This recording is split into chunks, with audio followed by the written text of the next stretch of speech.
idza nama wa lam yusalli balas syaitanu fi udhuni.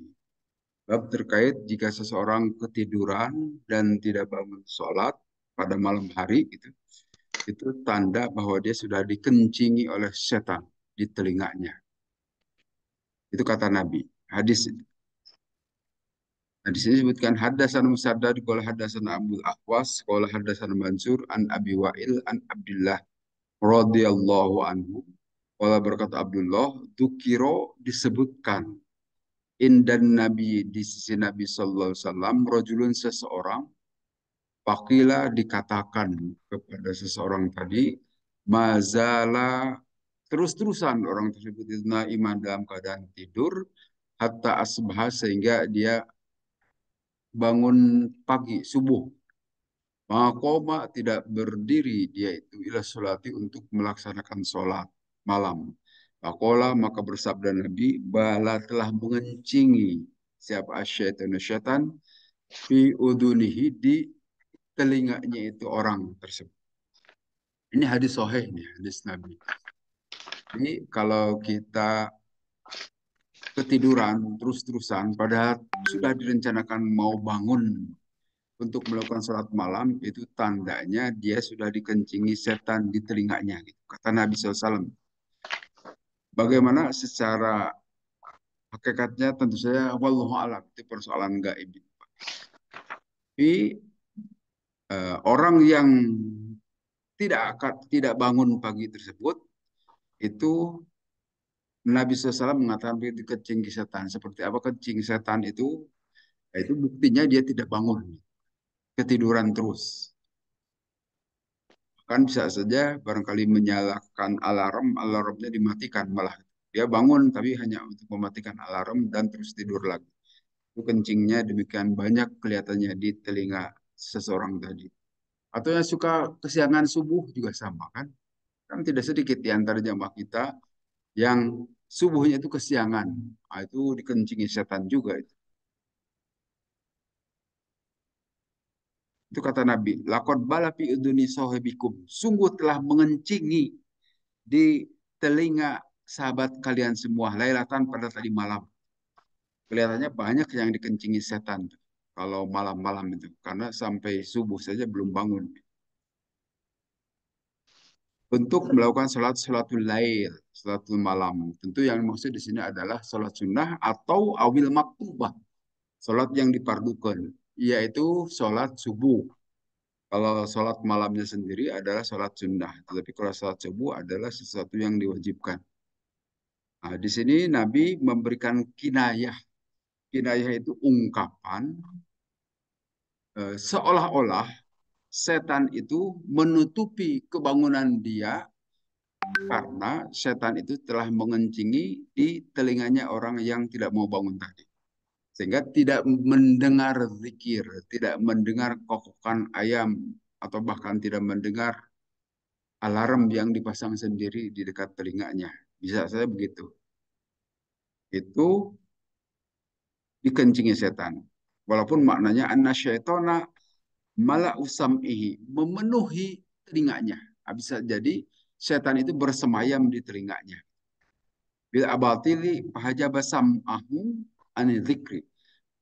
Dengan sejumlah kebatilan sehingga menghalangi pendengarannya dari zikir kepada Allah. Padahal setiap subuh juga suka ada yang membangunkan subuh.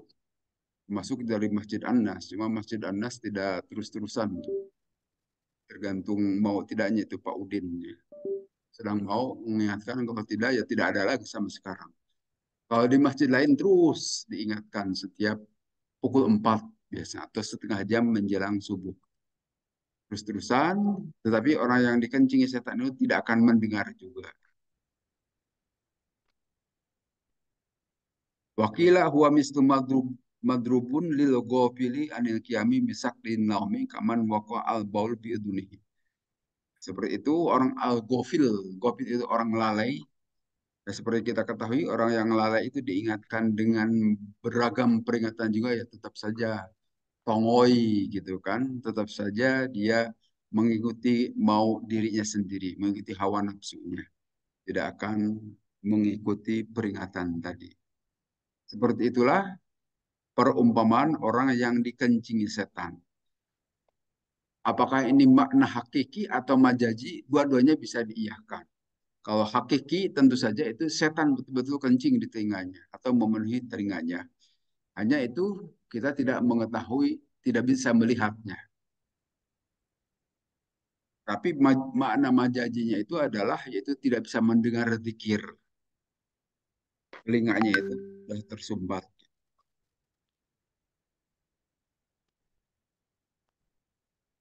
Kemudian bab doa wassalatu min akhir lail. Bab berdoa dan sholat di akhir malam. Dalam firman Allah di dalam Al-Quran sebutkan wa kanu qalilan minal laili ma yahja'un. Mereka orang-orang yang baik itu, orang-orang yang solih pada sebagian dari malam, minal laili itu menyatakan bukan sepenuh malam, tapi sebagian dari malam. Jadi jangan sampai seluruh malam dipakai untuk sholat. Silakan pakai tidur sebagian. Silakan pakai istirahat. Tetapi sebagian dari malam juga dipersilakan dipakai sholat. Ma yahja'un. Mereka tidak tidur. Apa sebabnya? Karena dipakai qiyamul lail, dipakai sholat. Itu ciri-ciri orang yang soleh. Itu sejak zaman dahulu. Sejak zaman dahulu begitu. Jadi orang yang baik itu yang bisa bangun sebelum subuh lah begitu. Kalau bangunnya menjelang adzan subuh atau karena ada adzan subuh, wah itu belum masuk kategori seperti orang-orang yang disebutkan oleh Allah. Belum orang soleh. Apalagi subuhnya suka kesiangan. Waduh, keterlaluan itu. Apalagi umurnya sudah di atas 50 tahun. Itu keterlaluan. Kelihatannya tidak akan mati. Padahal sebentar lagi akan mati. Tidak boleh sampai kesiangan. Udah usia-usia udur seperti itu, mestinya secara naluri juga itu mesti bangun sebelum subuh. Tapi kalau ada yang kesulitan bangun subuh, itu tanda-tanda khawatir, mengkhawatirkan akhir hidupnya. Mestinya segera diperbaiki. Dilatihlah dengan alarm setidaknya. Nah, kemudian wabil ashari hum yastaghfirun. Dan pada waktu-waktu sahur, mereka itu orang-orang yang baik itu yastaghfirun, memohon ampun kepada Allah. Istighfar. Jadi sangat baik pada saat waktu-waktu sahur kita mengumandangkan istighfar. Tentu saja bukan hanya pada bulan Ramadan, di bulan-bulan yang selain bulan Ramadan itu kita melakukan. Kalau kita, insya Allah kalau bulan Ramadan, kalau tidak bangun sahur, masa iya sudah dibangunkan anak-anak, dibangunkan petugas masjid dan sebagainya, tidak bangun. Nah, ini mudah-mudahan menjadi terlatih, terbiasa bangun di akhir malam. Pada saat itulah kita kumandangkan istighfar. Itu ciri-cirinya orang-orang yang terpilih tentu saja. Dan tidak semua orang pasti ini. Tidak semua orang mampu, tetapi kita sebagai ahli masjid coba berusaha menjadi orang-orang yang terbiasa bangun sebelum subuh. Dan pada saat itu kumandangkan istighfar. Atau kalaupun kita bangun menjelang pukul 3, pukul 2, hanya untuk kencing juga boleh saja, tetapi juga kumandangkan istighfar pada saat-saat itu. Kita tidur lagi, kemudian jangan lupa ucapan istighfar. Karena ini Allah memujinya itu pada orang-orang seperti itu. Artinya sebagai orang-orang yang baik. Wabil ashari dan pada waktu-waktu sahur, mereka itu istighfar semuanya. Memohon ampun kepada Allah. Itu hanya orang-orang terpilih tentu saja yang bisa melakukan seperti itu. Kemudian haddatsana Abdullah bin Maslamah an Malik an Ibnu Syihabin an Abi Salamah wa Abi Abdullah Al-Aghori an Abi Barroh an Abi siapa ini? Halang. An Abi Hurairah ya. Radhiyallahu anhu anna Rasulullah sesungguhnya Rasulullah SAW qala berkata Rasulullah yanzilu turun siapa Rabbuna Tuhan kita semua tabaraka wa taala Allah yang maha berkah dan maha luhur kullalailatin setiap malam ila sama'id dunya ke langit dunia hina yabqa pada saat tertinggal atau pada saat tersisa sulusul laili, sepertiga malam al-akhir yang terakhir. Yaqulu, berfirman Allah, man, siapa orang yad'uni, yang berdoa orang tersebut kepadaku, fa'astajiba, maka aku akan mengijabah bihi elahu, terhadap orang tadi. Mayas aluni, siapa orang yang meminta kepadaku, fa'utiyahu, maka aku akan memberinya. Man yastabiruni, siapa orang yang beristighfar, memohon ampun kepadaku, fa'aghfirulahu, maka aku akan mengampuninya. Ini hadis ini sering kita dengar dan ini hadis sahih, diriwayatkan oleh Imam Bukhari. Jadi Allah turun setiap malam ke langit dunia. Kapan turunnya itu? Sepertiga malam akhir. Nah, ini sekali lagi bagaimana cara mengartikan ini? Itu bisa secara hakiki, bisa juga secara majazi. Hakiki ya tentu saja Allah turun ke langit dunia ini saat sepertiga malam akhir. Tapi wallahu alam, itu kita sulit membayangkan itu seperti itu. Tetapi secara majazi, bahwa pada sepertiga malam akhir itu tempat atau waktu-waktu berdoa yang secara hotline. Mungkin kita analogikan dengan telepon. Kalau orang-orang Telkom mesti kenal istilah SCR, Successful Call Ratio. Maksudnya begini, waktu itu dibagikan. Kalau pagi dari pukul 6 sampai pukul 9 itu tarif, kalau nelpon SEJJ ini jarak jauh itu tarifnya 100%. Tapi mulai jam 9 pagi ini sampai pukul 3 sore tarifnya naik jadi 125 atau 150%.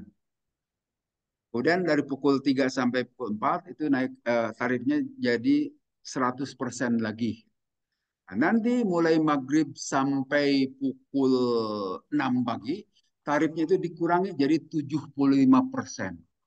Maksudnya apa? Itu maksudnya supaya orang menelpon itu merata. Jangan semuanya menelpon pada siang hari. Karena kalau semuanya menelpon siang hari, itu sulit, trafficnya itu, lalu lintas percakapan itu bisa lancar. Biasanya padat, macet gitu kan di situ.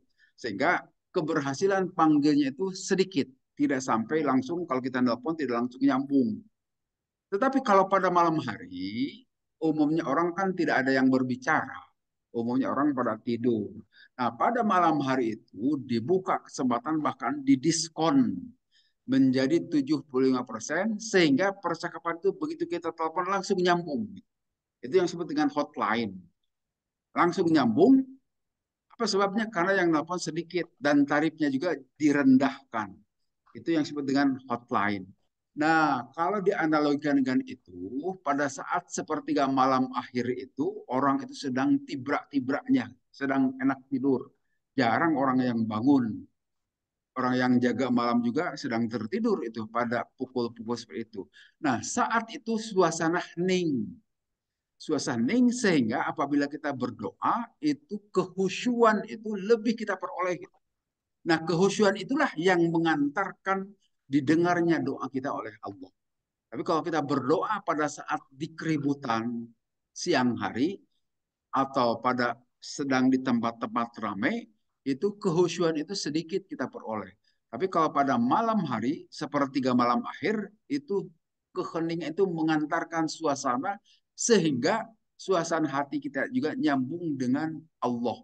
Hadis itulah disebut juga hotline. Sehingga doa-doa kita itu akan lebih didengar oleh Allah. Bukan berarti Allah tidak mendengar doa-doa di tempat lain, di waktu yang lain. Tetap Allah maha mendengar. Tetapi itu dikaitkan dengan ke keadaan kita, dengan kemanusiaan kita itu. Biasanya kita akan merasa lebih khusyuk, akan lebih baik suasana kondisi itu pada saat apabila percakapan kita itu dalam kondisi hening gitu.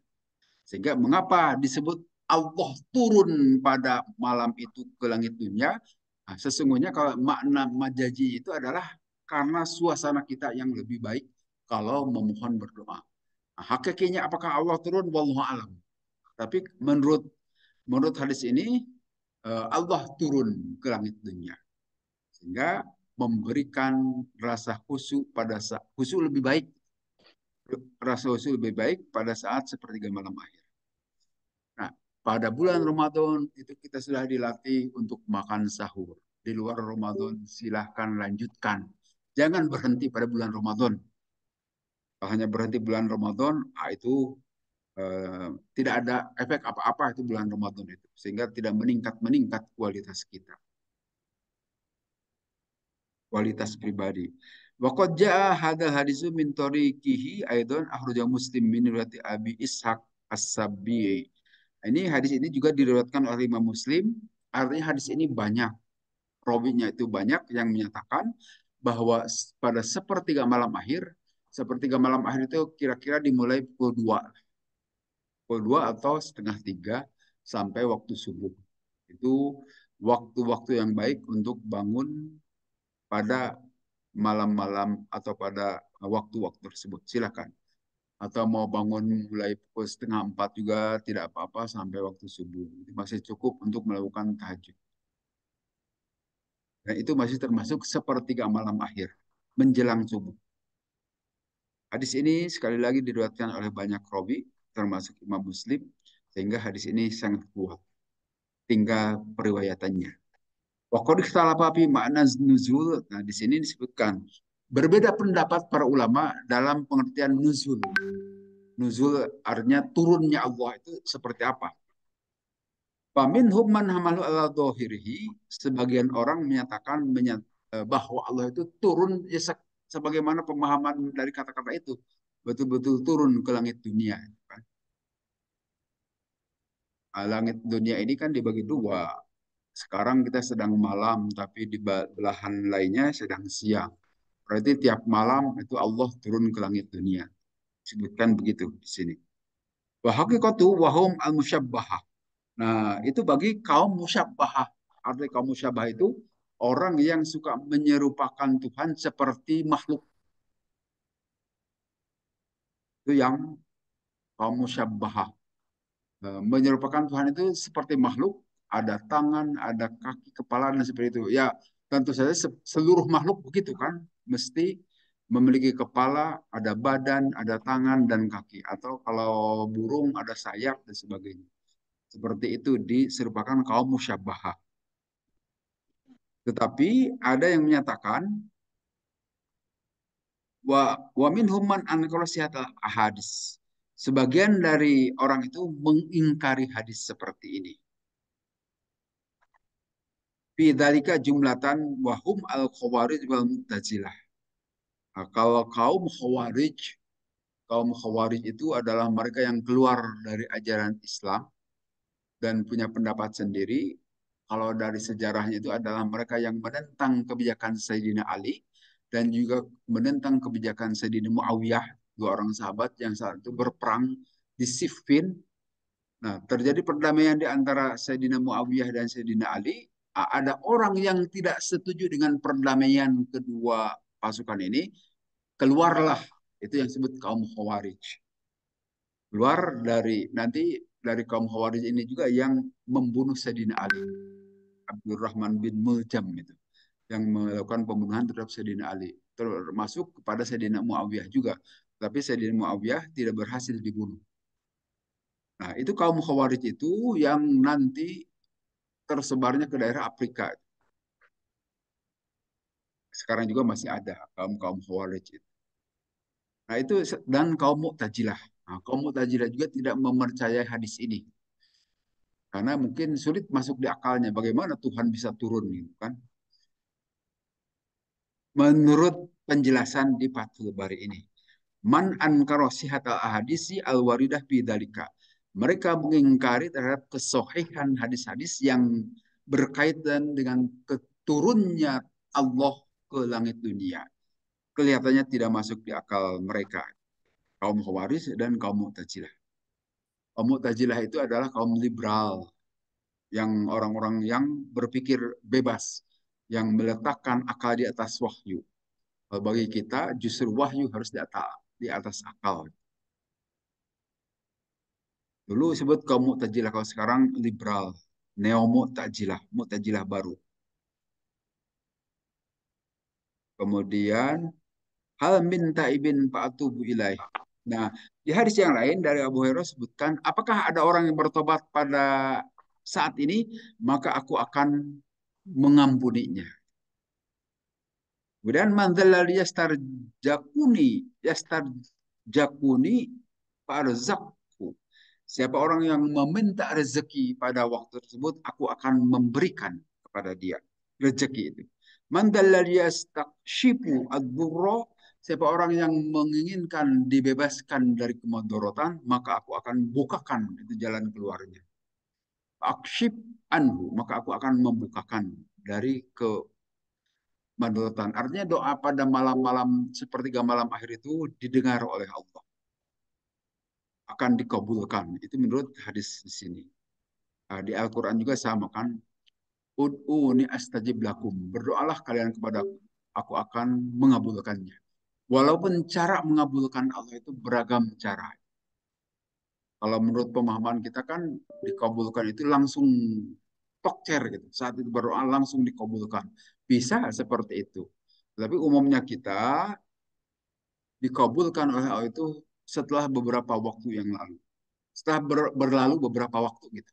Atau dikabulkan dalam bentuk lain. Tidak seperti yang kita minta, tetapi Allah membukakan jalan lain terhadap kemudahan atau sesuatu yang baik bagi kita. Itu juga pengabulan dari Allah. Atau bisa juga Allah menyimpannya untuk di akhirat nanti. Jadi tidak ada doa yang tidak bermanfaat. Penting kita berdoa kepada Allah. Bahkan dalam hadis disebutkan doa mukhul ibadah. Doa itu adalah intinya ibadah atau disebutkan otaknya ibadah berhubungan dengan Allah. Nah, kemudian babu manna ma'awwal laili wa ahya akhir. Bab mengenai orang yang tidur pada awal malam dan menghidupkan akhir malam. Sebutkan dalam hadis hadasan Abdul Walid hadasan Syubah hadasan Sulaiman qala hadasan Syubah an Abi Ishaq anil Aswad qala berkata Aswad Sa'altu saya telah bertanya Aisyah kepada Siti Aisyah radhiyallahu anha kaifa salatun Nabi sallallahu alaihi wasallam bilaili bagaimana cara Nabi sallallahu alaihi wasallam salat pada malam hari. Qalat menjawab itu Siti Aisyah karena ada Nabi yanamu tidur Nabi awalahu pada awal malam wa yaqumu dan berdiri. Artinya bangun Nabi akhiruhu pada akhir malam. Ayu soli maka Nabi melakukan sholat sumara yarji'u kemudian kembali lagi ila Nabi ila firasyi ke tempat tidurnya tidur kembali. Faida adzana maka apabila adzan siapa al muadzinu seorang muadzin adzan subuh ini wasawaba Nabi kemudian bangun kembali ya di sini. Enkanat kalau ada Nabi itu bihi di Nabi itu hajatun ada hajat keperluan karena junub misalnya. Iktasala maka Nabi mandi besar dahulu. Wa illa tetapi kalau tidak dalam kondisi junub tawaddoa cukup saja Nabi wudhu saja wa khoroja dan keluar untuk melaksanakan sholat subuh. Jadi itu contoh yang diberikan oleh Nabi tidur pada awal malam. Awal malam itu kapan sih? Setelah Isya tentu saja. Setelah Isya itu awal malam. Tetapi kita kalau zaman ini kan sudah terganggu pakai TV itu. Nonton ini sampai akhirnya sampai sampai pukul 12 baru tidur. Nah, kalau udah seperti itu mah susah bangun di akhir malam. Jadi yang dicontohkan oleh Nabi itu sebaiknya ya pukul 9-an mungkin gitulah kalau kita ya. Pukul 9-an kalau tidak ada kegiatan lain-lain segera tidur supaya apa bisa bangun nanti akhir malam. Awal malam itu lebih baik tidur. Sekarang TV juga sudah tidak begitu menarik kan. Kita nonton lebih banyak ke YouTube sekarang ini. Coba perhatikan. Yang internet itu udah jarang-jarang TV ditonton. Sehingga kalau YouTube ya bisa kapan saja. Dan beritanya juga bisa instan juga bisa sesaat. Lebih cepat dari TV bahkan itu berita-berita di YouTube itu. Sehingga itu tidak akan mengganggu jadwal tidur kita. Jadi sebaiknya awal malam lebih baik tidur supaya di akhir malam bisa bangun. Bahwa tidur itu yang baik harus 7 sampai 8 jam. Itu teori. Itu teori kedokteran gitu. Agak susah menemukan orang yang bisa tidur sampai 7 sampai 8 jam. Kecuali bayi. Kalau kita itu sulit tidur sampai seperti itu. Karena pukul setidaknya pukul setengah 4 harus sudah bangun. Kalaupun kita tidur pukul 9 kan tidak langsung tidur juga. Mesti kemana-mana dulu baru pukul 10. Dan itu akan kurang dari 6, paling lama 6 jam tidur. Dan ini juga dicontohkan oleh Nabi juga para sahabat yang lain. Tidurnya itu tidak sampai 7-8 jam sehat-sehat saja. Kecuali dalam kondisi sakit silahkan tidur lebih lama perlu istirahat. Tapi dalam kondisi bugar tidur 5-6 jam juga itu sudah cukup. Dan mencukupi kesehatan kita di sini. Kemudian PNK junuban apa tuh? Seperti tadi kalau dalam kondisi junub tentu silahkan mandi dahulu. Kalau tidak junub cukup dengan wudhu saja. Itu yang dicontohkan oleh Rasulullah SAW. Babu kiamin Nabi billaili fi Ramadan. Nah, bab kiamun Nabi atau mendirikannya Nabi pada waktu malam pada bulan Ramadan. Yang kita sebut sholat taraweh. Bagaimana cara Nabi melakukan sholat taraweh? Apakah kita sudah mencontohnya? Nah, di sini hadisnya ini. Ini hadis sahih ini. Dan sudah sering kita bahas juga di sini ya. Sehingga jadilah keputusan di Masjid An-Nas melakukan seperti itu. Sebutkan di sini. Haddasan Abdullah bin Yusuf qala akhbarona Malik an Sa'id bin Abi Sa'id al-Makbari an Abi Salamah an Abdurrahman annahu akhbarahu. Sungguhnya Abdurrahman mengabarkan bahwa beliau Sa'ala telah bertanya Aisyah kepada Siti Aisyah radhiyallahu anha. Kaifa kanat? Bagaimana halnya ada siapa salatun Nabi Rasulullah SAW di Ramadan? Salat Nabi, salat Rasulullah pada bulan Ramadan. Akolat maka berkata Siti Aisyah, maka Rasulullah tidak ada Rasulullah SAW itu yazidu menambah di Ramadan pada bulan Ramadan wala fi ghairihi dan di luar bulan Ramadan ala ihda asyarata rakaatan melebihi 11 rakaat. Jadi Nabi itu sholatnya hanya 11 rakaat. Apakah pada bulan Ramadan ataupun di luar bulan Ramadan. Yusolli, nah ini caranya dijelaskan. Yusolli, sholat Nabi arba'an 4 rakaat. Latas al maka jangan bertanya engkau an husnihinna dari bagusnya 4 rakaat Nabi itu, waktu lihinna dan dari panjangnya rakaat Nabi itu. Suma yusolli kemudian Nabi sholat lagi arba'an 4 rakaat. Latas al maka janganlah engkau bertanya an husnihinna dari bagusnya sholat Nabi selama 4 rakaat, waktu lihinna dan dari panjangnya 4 rakaat. Suma yusolli kemudian Nabi melakukan sholat salasan 3 rakaat. Itu yang kita sebut witir. Olat berkata Aisyah tu Siti Aisyah, fakultu maka saya bertanya, ya Rasulullah, atanamu apakah engkau tidur Rasul qabla antu tiru sebelum engkau melakukan witir? Fakola maka menjawab Rasulullah, ya Aisyahku, hai Siti Aisyah, hai Aisyah, inna ainaya sungguhnya kedua mataku itu tanamani memang tidur kedua mataku wala yanamu qalbi tetapi hatiku tidak tidur bangun terus yaitu kekhususan bagi Nabi saja. Jadi ini hadis menjelaskan kepada kita perihal apa yang dilakukan Nabi pada bulan Ramadan. Dan Alhamdulillah kita sudah mendekatinya. Setidaknya mendekatinya itu 4-4-3 itu kan. Kita dulu sebelumnya kan suka 2-2 kali 4 ditambah 3 witir di sini. Ternyata hadis Nabi menyatakan Nabi itu pada bulan Ramadan itu 4-4-3. Ini hadisnya ini. Di Sahih. Di Bulughul Maram juga ada ini hadis ini. Yang menyatakan bahwa Nabi itu selalu melaksanakan 4-4. Tetapi engkau jangan tanya perihal bagusnya sholat Nabi 4 rakaat. Atau panjangnya. Kalau mau itu tidak akan kekejar oleh kita mungkin. Karena kalau di kita kan sholatnya setengah jam selesai. Tidak lama-lama ya. Bacanya ya juz amma saja itu kan. Nah, kalau dipanjangkan, menggerut tuh jamaah mungkin nanti. Imamnya bisa didemo nanti ya. kelamaan. Nah, dan memang itulah kemampuan kita ya, tidak apa-apa. Artinya setidaknya kita sudah mencontoh jumlah rokaatnya, caranya itu 4 4 3. Perihal bagusnya, itu bergantung kepada kita semua dan juga imam. Kadang-kadang ada imam yang cepat, tetapi ada juga yang tenang saja. Kalau tadi malam agak kecepatan tuh. Sehingga kalau masuk definisi sholat khusyuk, tidak khusyuk itu. Terlalu cepat itunya, iktidalnya itu. Sami Allah yang Alhamdulillah langsung sujud lagi. Kita belum sempat baca itu selesai, sudah sujud. Kecepatan. Nah, tapi kalau menurut definisi sholat khusyuk itu harus lama gitu kan.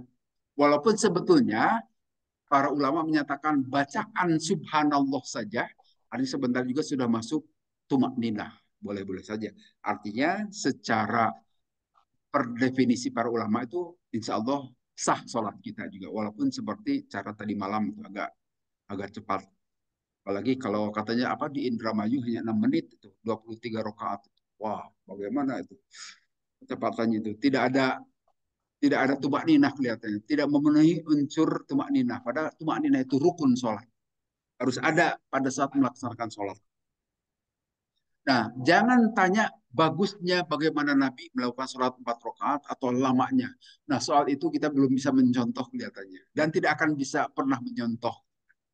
Tapi setidaknya kita sudah mendekati 4 4 3-nya itu. Mudah-mudahan cocoknya di bilangan saja sudah mendekati Nabi. Soal bagus dan sebagainya itu kualitas kita tentu saja akan di bawah kualitas sholat Nabi. Tapi itulah yang dilakukan oleh Nabi. Nah, kemudian di hadis lain nanti ada yang menjelaskan bagaimana taraweh itu bisa diberjemaahkan atau sendiri. Itu bisa diberjamaahkan karena Nabi juga pernah selama 3 malam terus-terusan melakukan sholat taraweh di masjid secara berjamaah. Tetapi karena kekhawatiran nanti diwajibkan, akhirnya Nabi tidak pernah lagi ke masjid, dilakukan di rumah. Nah, sehingga dengan dasar ini, kita pun boleh saja melakukan sholat tarawih sendiri di rumah. Yang penting lakukan sholat tarawih. Tapi kalau sholat pardunya, isanya ke masjid.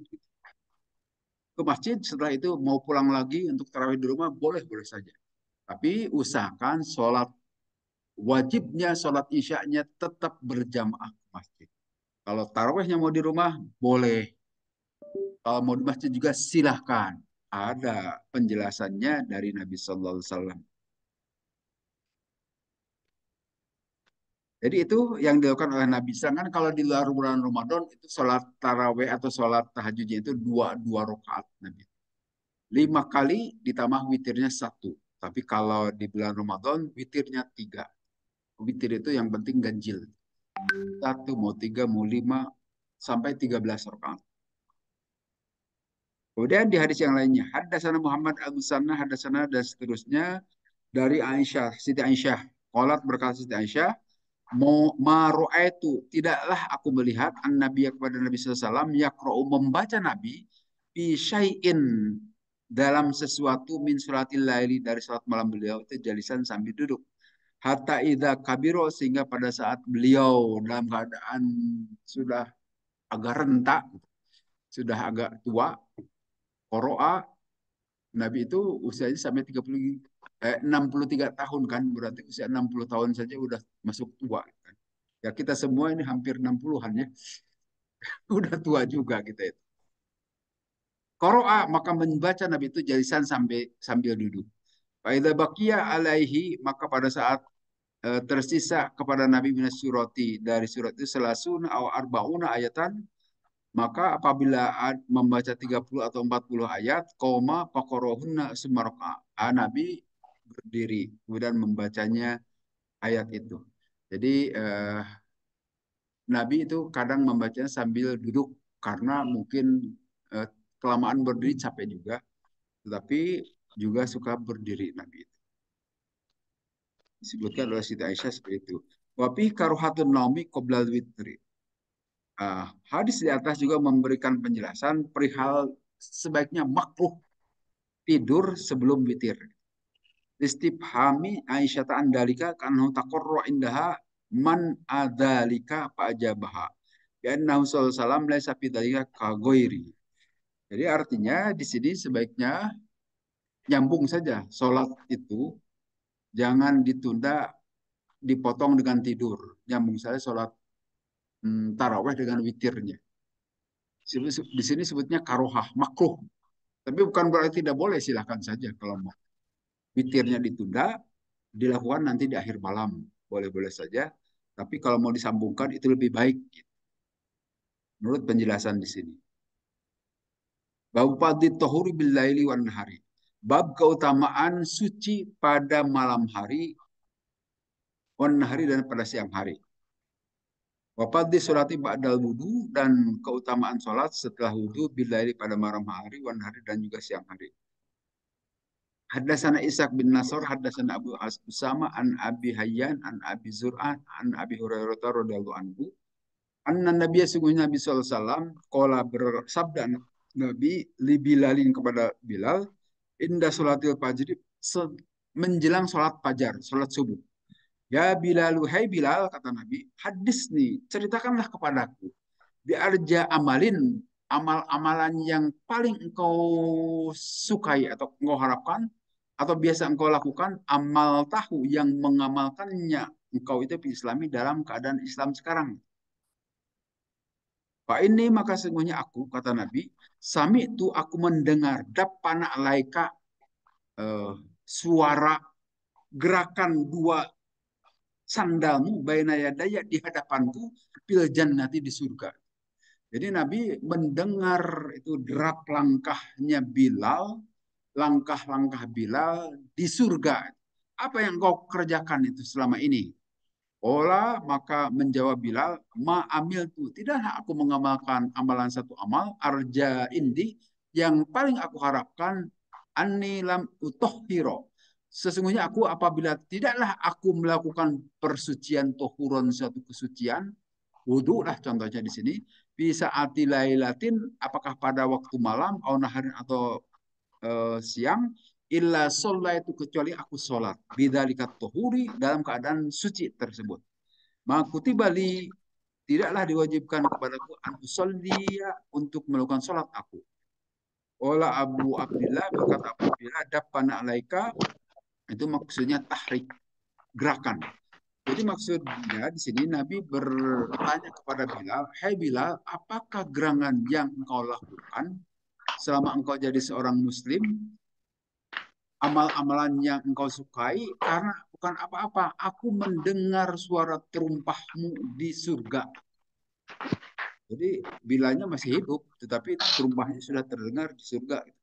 Apa amal-amalannya engkau kerjakan? Nah, kata Bilal, saya itu tidak mengerjakan apa-apa, wahai Nabi, kecuali kalau aku selesai bersuci.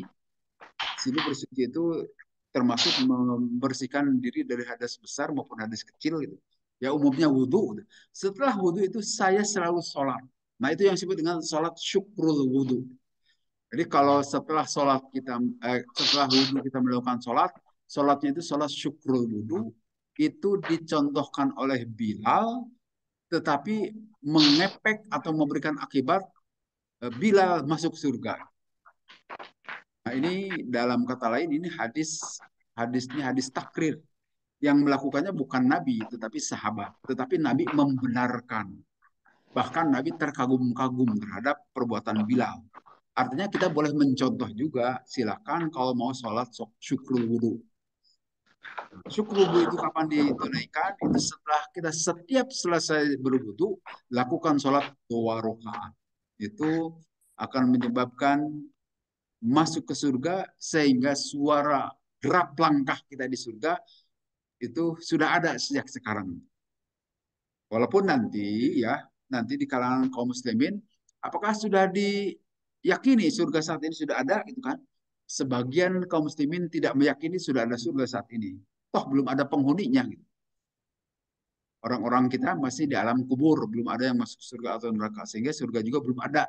Itu menurut orang Mu'tazilah. Tapi kalau menurut kita, itu sudah ada surga dan neraka saat ini juga. Buktinya banyak. Ya ini sabda Nabi itu menyatakan sudah terdengar terompah Bilal. Berarti sudah ada surganya kan? Kemudian banyak hadis yang lain pada saat Isra Mi'raj juga waktu Mi'raj Nabi juga pernah masuk ke surga. Artinya sudah ada itu surga itu. Demikian juga Al-Quran menyatakan Fir'aun di alam kuburnya saat ini akan disiksa dengan diperlihatkan ke dalam neraka. Artinya ya sudah ada nerakanya saat ini juga. Sehingga menurut kita sesuai dengan firman Allah itu sudah ada surga dan neraka. Tapi menurut sebagian dari kaum muslimin, khususnya kaum Mu'tazilah, yaitu kaum liberal saat ini, tidak mempercayai sudah ada surga. Nanti saja di hari akhirat menurut mereka. Tapi dari hadis ini sangat jelas bahwa surga itu sudah ada. Nah, itu fihi isyaratun ila anna dzalika waqa'a fil manam anna adatahu annahu kana yaqusu ma ra'ahu wa ya'iru ma ra'ahu ashabahu. Nah, Nabi SAW itu bertanya kepada Bilal itu menjelang sholat subuh. Itu pertanda bahwa Nabi mendengar suara terumpah dari Bilal itu melalui mimpi maksudnya gitu. Nabi SAW mimpi pada malam hari bahwa terdengar suara terumpah Bilal. Ini penjelasan di Fathul Bari ya. Itu bukan hadis Nabi. Ah, sehingga kapan Nabi mendengar suara terumpah Bilal itu pada saat beliau mimpi. Ah, kita yakin bahwa setiap mimpi seorang Nabi itu pasti benarnya. Kalau mimpi kita itu belum tentu benar. Itu bunga tidur saja. Tapi kalau mimpi Nabi itu pasti itu wahyu. Sehingga apa yang disampaikan oleh Nabi bahwa sudah mendengar terumpah Bilal di surga itu benar adanya. Memang itu wahyu. Nah, kemudian di penjelasan lain disebutkan anna sholata abdul amal. Sungguhnya sholat itu adalah seutama-utama perbuatan amal. Jadi amal yang paling utama itu adalah sholat. Nanti dalam hadis lain disebutkan seluruh yang pertama akan ditanyai pada hari kiamat itu adalah sholat kita. Sholat itu adalah amalan pertama yang akan ditanyai kepada setiap seorang muslim bagaimana melakukannya. Nah, kalau sholatnya bagus, maka insya Allah amal-amal yang lainnya juga akan bagus. Artinya amal-amal lain itu bergantung kepada sholat. Kalau sholat kita teratur, rapi, dan tidak pernah bolong-bolong, insya Allah amal-amal yang lainnya juga akan baik. Apakah zakatnya, apakah silaturahminya, apakah hajinya, apakah puasanya, itu akan menggantung kepada sholat. Kalau sholat kita tidak baik, tentu amal-amalan yang lainnya juga tidak akan baik juga. Jika sholatnya bagus, insya Allah akan bagus. Maka karena itu sholat itu banyak selain sholat fardu. Untuk apa? Untuk memperbaiki supaya sholat kita itu sempurna. Maka setiap sholat wajib ada sholat rawatibnya untuk penyempurnaan. Ada sholat sunat yang lain dan sebagainya. Karena apa? Sholat itu amalan yang paling utama menurut Nabi SAW. Dan itu yang akan pertama kali ditanya pada hari kiamat mengenai sholat. Demikian juga di alam kubur itu. Sholat itu akan mewujud menjadi pembela-pembela kita. Kalau kita biasa sholat bagus, teratur, rapi, maka insya Allah di alam kubur itu juga akan jadi pembela. Yang membela kita nanti ada di bagian kanan kepala kita, di bagian kiri amal-amalan kita. Dan itu yang akan menjawab pertanyaan malaikat munkar nakir. Apabila sholatnya bagus, kalau tidak bagus, ya begitulah kita akan celaka juga. Akan didagor ke malaikat. Gitu. Wa anna amalas sirri abdul min amalil jahr. Dan sesungguhnya amal-amalan yang dirahasiakan itu lebih baik dari amal-amalan yang diperlihatkan. Nah, dalam hal sholat, tidak bisa semuanya dirahasiakan. Seperti sholat fardu itu, kita datang ke masjid, kan akan kelihatan orang lain. Apakah itu bisa ria? Mungkin saja bisa ria. Kalau kita memang ingin dipuji orang, waduh rajin sekali ke masjid. Nah, itu bisa saja ria. Tapi tentu kita harus meniatkan jangan sampai untuk kepentingan ria. Kalau untuk kepentingan ria, ngapain? Apa balasan dari orang yang kita riakan? Tidak bisa membalas apapun. Paling ngasih sarung gitu kan, atau baju koko. Itu juga jarang-jarang, belum tentu tiap hari. Bisa saya setahun sekali atau bahkan seumur hidup sekali. Yang paling penting setiap kita sholat itu Allah memberikan janji langkah kita itu akan ditingkatkan derajat kita dan diampuni dosa-dosa. Itu saja sudah memberikan balasan kepada kita yang sangat baik. Ya, untuk apa kita ria kepada orang pada saat kita keluar untuk melakukan sholat berjamaah? Nah, tidak perlu. Itu perlu manajemen kolbu memang ya. Perlu manajemen hati kita bagaimana supaya jangan sampai ria. Dan kalau sudah terbiasa, insya Allah tidak akan ria. Ngapain sih ria? Gitu. Kalau kita biasa datang ke masjid. Nah, itu sulit kita sembunyikan, akan ketahuan. Kecuali masjidnya di dekat rumah kita, samping rumah kita, mungkin terhindar dari penglihatan orang lain. Tapi kalau jauh dari rumah, ya pasti kita akan kelihatan orang lainnya. Tapi tidak masalah, boleh-boleh saja. Dan lebih baik dari amal siri. Nah, kalau sholat sunat, silahkan lebih banyak lakukan di rumah. Tidak perlu orang lain tahu. Lakukanlah di rumah. Kecuali sholat tahiyatul masjid. Itu tentu harus di masjid dilakukannya. Atau sholat intidor. Sholat intidor itu sholat pada hari Jumat. Itu menunggu imam khutbah. Itu kita sholat sunat terus-terusan saja. Sampai imam datang atau semampunya kita. Itu juga ya harus dilakukan di masjid memang. Boleh-boleh saja. Atau sholat taraweh dilakukan di masjid. Tapi kalau sholat selama kita bisa melakukannya di rumah, lebih baik lakukan di rumah. Karena amal sirri, amal rahasia itu lebih baik. Sehingga orang lain tidak tahu. Kemudian disebutkan di sini, anna jannata la yadkhuluha ahadun illa ba'dal maut. Wa yahtamilu ayyakuna fil yaqtah li anna Nabi sallallahu alaihi wasallam dakhulaha lailatul mi'raj. Nah, betul bahwa surga itu baru akan dimasuki oleh kita setelah kita mengalami kematian. Kita baru akan masuk ke surga insya Allah, mudah-mudahan. Kita berharap kepada Allah jadi penghuni surga, tapi kapan masuknya kecuali setelah kematian. Nah, kalau orang yang matinya syahid, saat di alam kubur juga mereka sudah bisa masuk ke surga. Sehingga surga itu sudah ada sekarang ini juga. Nah, orang-orang yang mati syahid sudah bisa main-main ke surga. Seperti Sayyidina Ja'far bin Abi Thalib. Beliau itu kedua tangannya kan ditebas sehingga habis itu tangannya, bahkan kakinya juga. Nabi memberitahukan tuh tangan Ja'far bin Abi Thalib itu akan diganti dengan sayap. Sehingga dengan sayap itu beliau bisa bermain-main, bisa terbang masuk ke surga. Karena beliau mati syahid pada saat perang melawan tentara Romawi itu. Perang Mu'tah. Nah, itu Nabi menyatakan sudah main-main ke surga. Tetapi bagi kita umumnya, baru masuk itu nanti setelah mati. Setelah kita masuk ke alam kubur. Gitu. Pada hari kiamat, setelah itulah kita akan dipilihkan apakah masuk surga atau neraka. Tetapi yang dilakukan oleh Nabi itu, beliau masuk surganya itu tidak nanti setelah kiamat, tetapi pada saat beliau dalam keadaan sadar, dalam keadaan hidup saat ini. Kapan itu? Lailatul Mi'raj, pada saat malam Mi'raj. Nabi SAW masuk ke dalam surga. Disebutkan di hadis ini. Pada saat Mi'raj itu, seperti kita ketahui, beliau itu Isra Mi'raj dengan badan utuh. Bukan mimpi. Kalau mimpi tidak istimewa. Dan tidak dipersoalkan oleh orang. Kalau mimpi mau pergi kemana saja bisa kan? Tapi justru dipersoalkan orang itu karena Nabi melakukannya dengan raganya. Disebutkan kan di Al-Quran di surat Al-Isra, Subhanalladzi asro bi abdihi.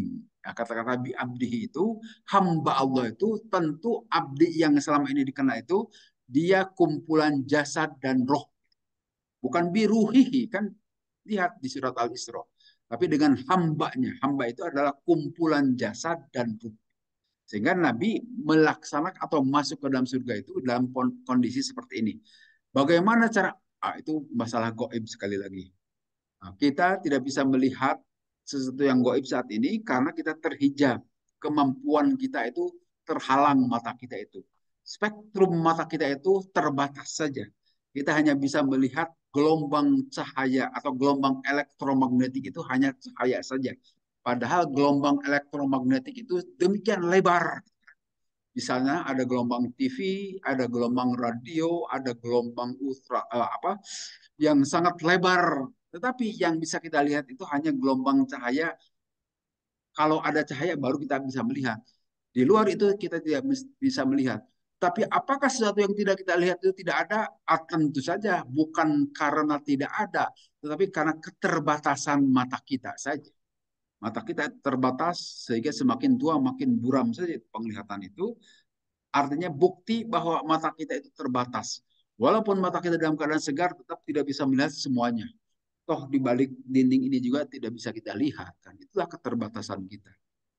Demikian juga telinga kita kan hanya dibatasi spektrum pendengaran kita itu hanya sedikit saja. Tetapi di luar itu yang lebih rendah ataupun yang lebih tinggi tidak bisa kita dengar.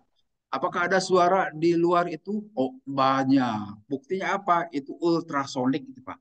USG itu. USG itu adalah gelombang suara.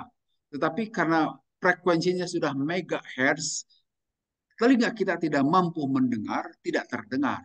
Tapi ada efeknya itu gelombang ultrasonik itu ya bisa dilihat bagaimana pankreas kita, bagaimana ginjal kita itu dari gelombang ultrasonik. Kalau kita melakukan USG, silakan tuh datang ke rumah sakit bisa dilihat kondisi perut kita itu. Itu menggunakan bukan laser, bedakan itu bukan laser. Kalau laser hancur kita, tapi itu gelombang suara, termasuk penghancur batu ginjal. Penghancur batunya itu adalah gelombang ultrasonik, bukan laser. Beda ultrasonik dengan laser. Ultrasonik itu gelombang suara. Suara yang sangat tinggi dalam megahertz. Sedangkan telinga kita itu dibatasi hanya sampai 20 kilo saja. Di luar itu tidak mampu mendengar. Nah, itu bukti bahwa indera kita itu terbatas. Artinya keterbatasan ini tidak menghalangi keadaan kondisi alam itu fenomena alam, tetapi di luar kemampuan indera kita. Bukan berarti kita tidak bisa menjangkau Allah, tidak bisa melihat Allah, Allah tidak ada. Bukan berarti itu. Toh virus juga tidak bisa kita lihat, tapi kita bisa batuk misalnya. Kita bisa flu pilek karena virus. Artinya ada virus itu. Hanya mata kita tidak bisa mengindranya. Nah, sehingga yang dilakukan oleh Nabi, beliau bisa masuk ke dalam surga dalam keadaan utuh seperti ini, tentu itu hanya dikhususkan bagi Nabi, keistimewaan bagi Nabi. Bagi selain Nabi tidak bisa saat ini. Kemudian disebutkan wal arsyu sakpul jannati kama sayati fi hadal kitab. Sedangkan arash, kita sering mendengar arash gitu. Arash itu adalah atapnya surga. Arash itu suka diterjemahkan singgasana Allah. Itu berada di atas surga. Begitu menurut Fathul Bari ya. Kemudian di hadis yang disebutkan la yadkhulu ahadakum la yadkhulu ahadakum al jannata amaluhu. Tidak akan memasukkan seseorang kalian itu ke dalam surga amalnya. Nah, ini sering dibahas juga nih. Jadi yang menyebabkan kita masuk ke dalam surga itu adalah bukan amal kita. Karena kalau amal-amalan kita itu tidak seimbang gitu, dengan nilai surga. Amal-amalan kita itu terlalu sedikit. Ya, seperti sholat dalam sehari semalam, setiap sholat kita hanya 5 menit, paling lama itu 5 menit itu. Kalau sudah terbiasa sholat itu kita pakai paket kilat kan ya. Ya itu seperti di sholat tarawih itu 6 menit dalam 23 rakaat. Karena sudah terlatih barangkali. Sehari 5 menit katakanlah 5 kali sholat itu paling 25 menit sedikit sekali. Yang dipakai waktu untuk tidur berjam-jam ya. Itu paling sedikit 6 jam atau 5 jam. Jadi lebih lamaan tidur daripada sholat. Demikian juga di luar sholat, apa saja sih yang kita lakukan? Juga sedikit amal-amalan kebaikan itu. Kita bekerja belum tentu diniatkan untuk ibadah, itu bekerja juga. Sebut naluri saja mungkin, karena kita ya harus bekerja. Demikian juga berbuat yang lain-lain, mungkin saja ibadah atau tidak juga ibadah ya. Nah, kalau ditimbang-timbang, harga surga itu demikian mahalnya. Jadi bukan amal-amalan kita yang memasukkan ke surga, tetapi disebutkan di sini birahmatillah, hanya rahmat Allah yang memasukkan kita ke dalam surga. Tetapi rahmat Allah itu harus diundang dengan amal-amalan itu. Gitu kan. Tetap silahkan berbuat, beramal, dan amal itulah yang memasukkan kita ke dalam surga.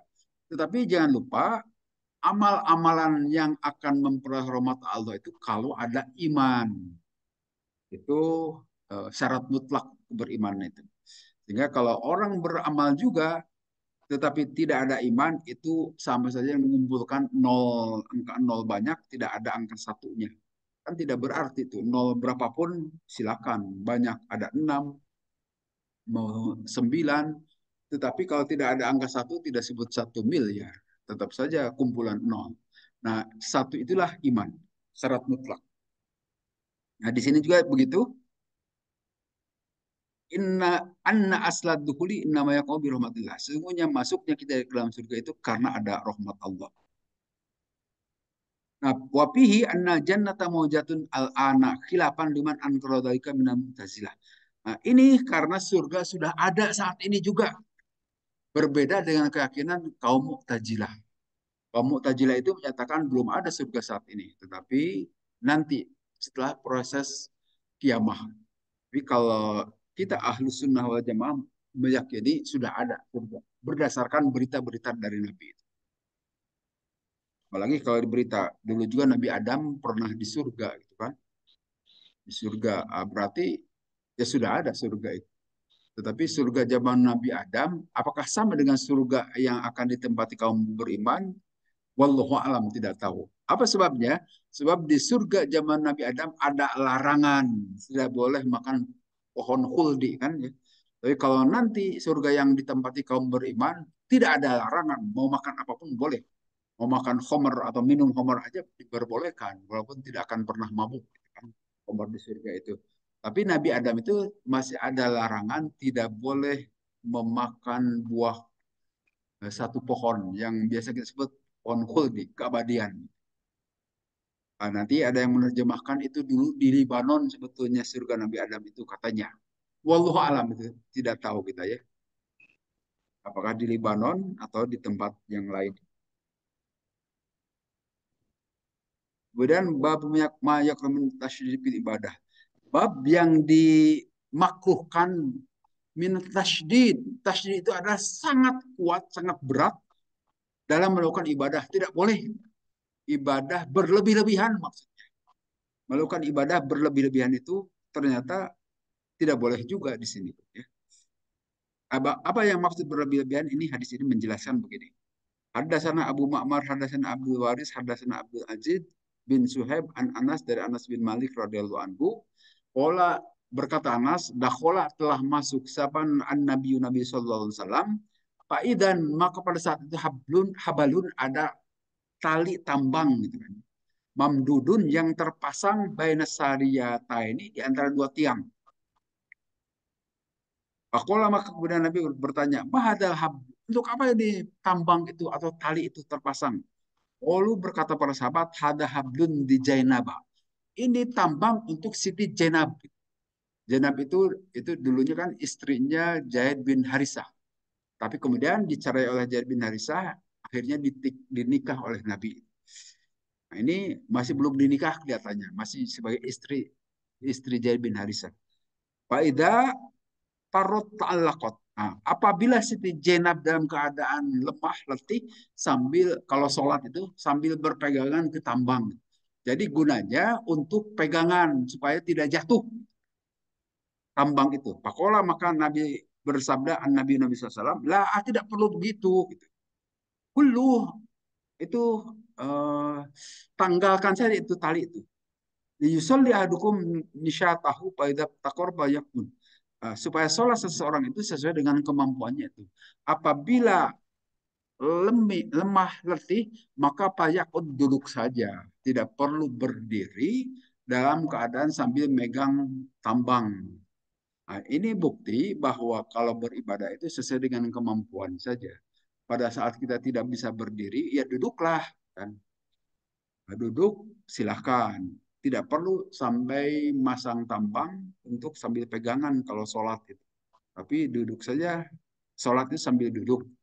Artinya ini tidak boleh berlebih-lebihan dalam ibadah.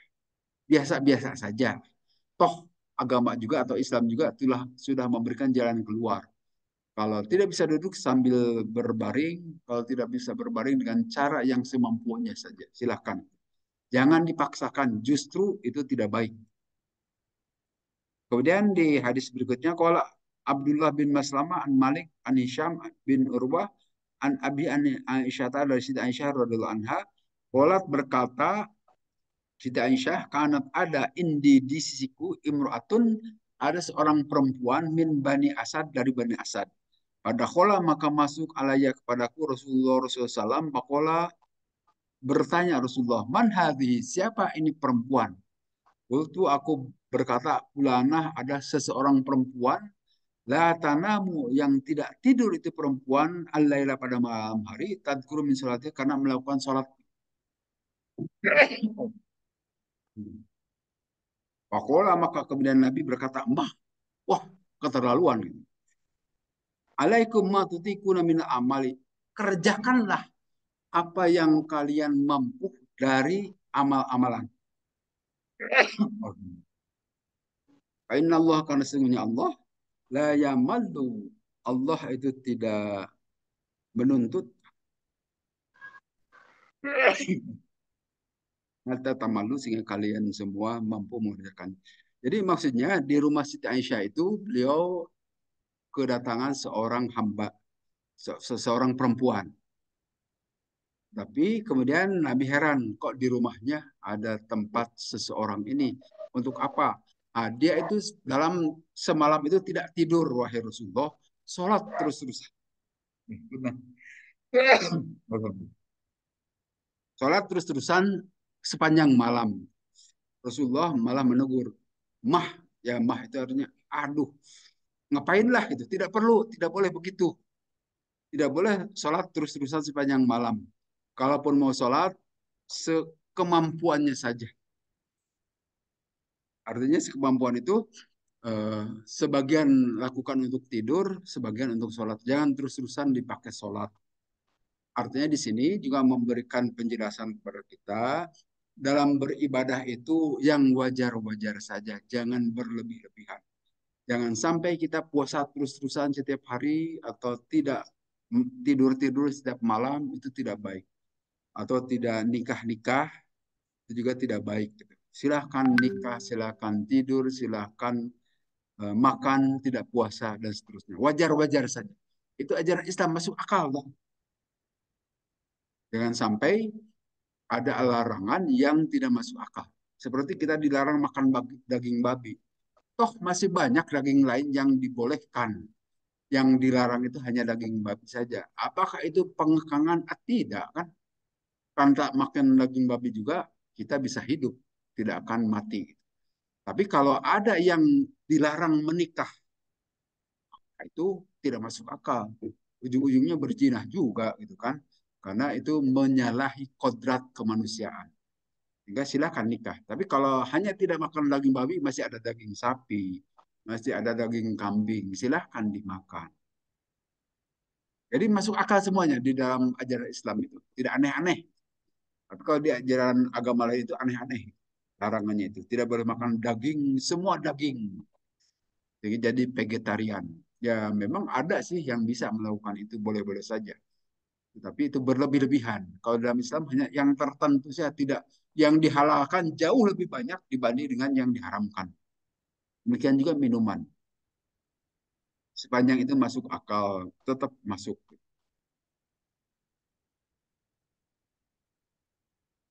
Jadi begitu sesuai kemampuan di sini ibadah. Dan begitu juga Al-Quran. Fattakulloha mastata'tum. Al-Quran begitu kan. Bertakwalah kalian semua kepada Allah mastata'tum sekemampuan kalian.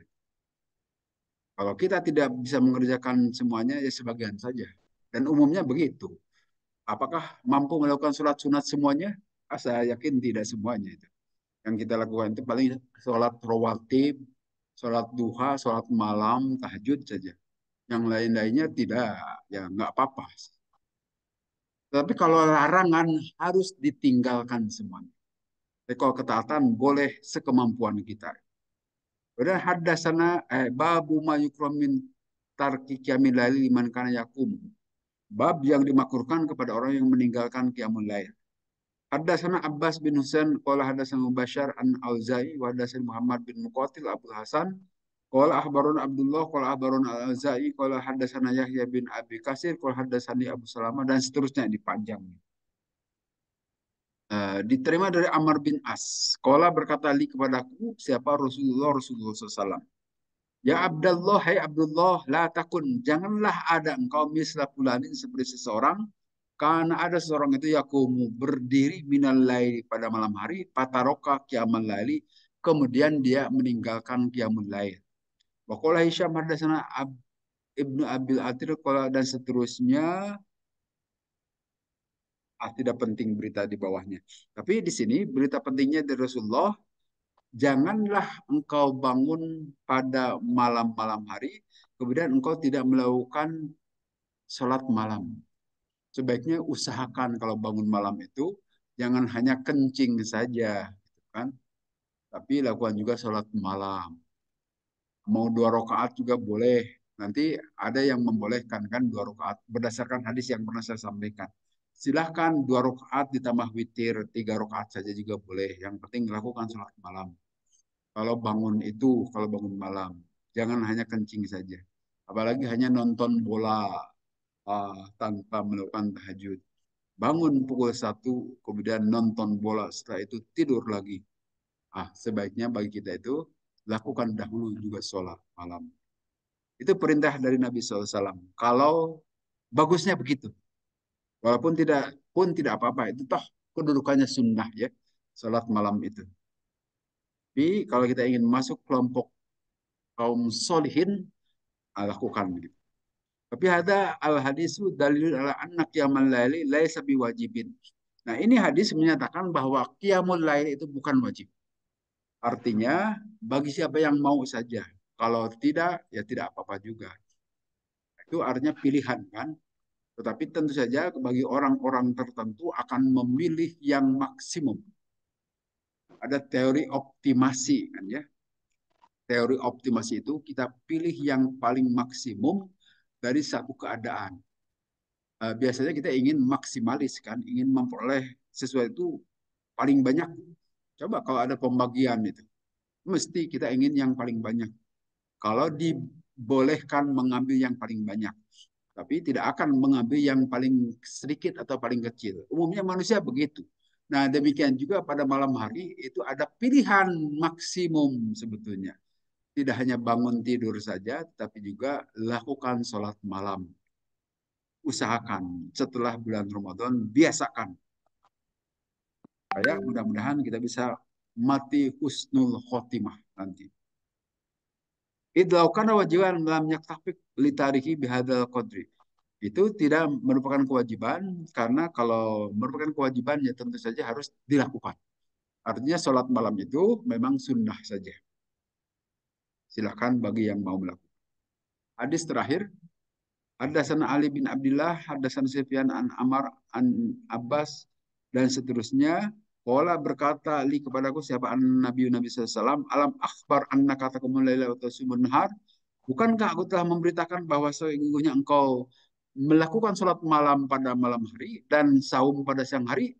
Qultu, aku berkata, ini af'alu dzalika. Betul saya mengerjakan itu wahai Rasul. Qala, bersabda Rasul, fa innaka idza fa'alta dzalika hajamat ainuka wa tabihat nafsuka. Maka pada saat itu engkau berarti membiarkan mata itu tidak istirahat. Demikian juga diri kau itu tidak digunakan untuk tidur gitu. Wa inna li nafsika, karena sesungguhnya untuk dirimu itu hakon ada hak, wali ahlika dan untuk keluargamu hakon ada hak. Pasum maka silakan puasa, wa dan silakan buka. Wakum dan silakan kamu lail wanam, tetapi boleh juga tidur. Jadi ada berita datang kepada Nabi bahwa seseorang sahabat itu tidak pernah tidur, terus saja dilakukan sholat malam. Dan juga tidak pernah buka, terus ada saum tiap hari. Nah, ditegur oleh Nabi, jangan begitu. Apa sebabnya? Matamu juga punya hak untuk tidur, untuk istirahat. Demikian juga keluargamu juga punya hak untuk kau nafkahi. Jangan karena kita puasa tidak bekerja. Jangan begitu. Silahkan tidak perlu puasa, kau bekerja cari nafkah untuk siapa? Untuk keluargamu. Jadi di sini sangat masuk akal ya. Masuk di akal, jangan terus-terusan ingin jadi orang suci itu tidak kemana-mana urus saja dirimu di dalam masjid gitu kan, tidak perlu keluar. Tidak begitu dalam ajaran Islam. Silahkan rajin-rajin ke masjid, tetapi jangan terus-terusan di masjid. Keluar juga dari masjid. Silahkan puasa, tetapi sekali-kali tidak perlu puasa. Silahkan sholat malam, tetapi engkau juga harus tidur. Dan seterusnya. Itu sangat masuk di akal kita bahwa wajar melakukan ketaatan itu yang masuk akal saja, jangan melewati batas kemampuan. Allah juga berfirman, la yukallifullahu nafsan illa wus'aha. Allah tidak mentaklif, tidak memaksa seseorang untuk melakukan ibadah kecuali sesuai kemampuannya. Itu ajaran Islam yang kita kenal.